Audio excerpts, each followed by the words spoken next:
میکنم با بیننده عزیزی رادیو زودی به همونهایی که این لحظه ها ما پیوستند و ما رو تماشا دارند. شعله گلخواجه هستم که در چند دقیقه دیگر سرخط خبرهای مهمی تاجیکستان و جهان را به شما خواهم گفت و امیدوارم که بعد از کمتر از 3 ساعت دیگر شما ما رو در برنامه خبری رادیو زودی که چون همیشه مستقیما پیشنهاد شما می شود همراهی خواهید کرد، چون ما تلاش کردیم که در این برنامه خبرها و گزارش‌های مهم و جالب رو جمع آوریم و پیشنهاد شما کنیم.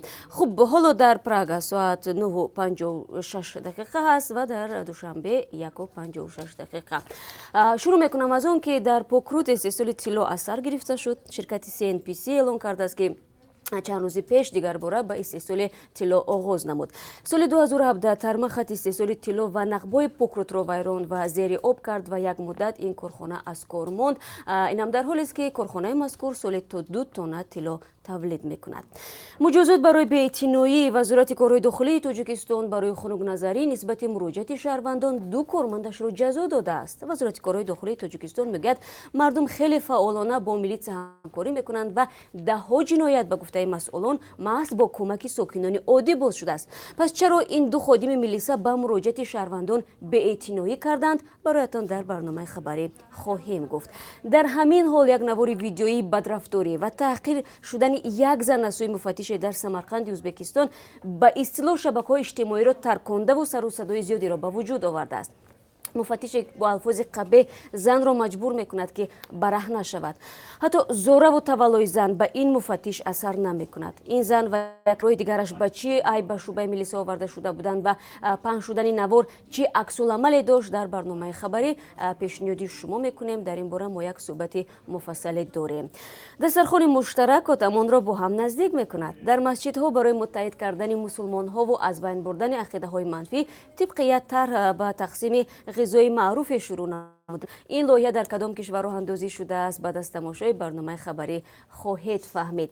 نبود آب و یا خرج از حد زیادی نیروی برق و یا چرا تعدادی از فواره‌های شهر دوشنبه در تابستان گرم کار نمی‌کنند و به اصطلاح تنفس دارند. همکاران ما در این باره گزارش تهیه کردند که نظر مسئولین و ساکنان را در نسبت فواره‌های خشک پرسیدند. و در 2 روزی که در روسیه در جام جهانی فوتبال تنفس است و تیم ها آمادگی میگیرند به بازی های بیشتر، در تاجیکستان زنان به میدان فوتبال میبرند. در حالی که با این نمودی ورزش مشغول شدن زنان و دختران در تاجیکستان چندان قابل قبول نیست و نظرها هم در این باره مختلف هستند. گزارش جالب است که پیشنهاد داریم بعد از کمتر از 3 ساعت دیگر در برنامه خبری همراه ما آن را تماشا کنید. و البته نگفته نماند که طوری گفتم تو شروع برنامه هنوز فرصت زیاد است.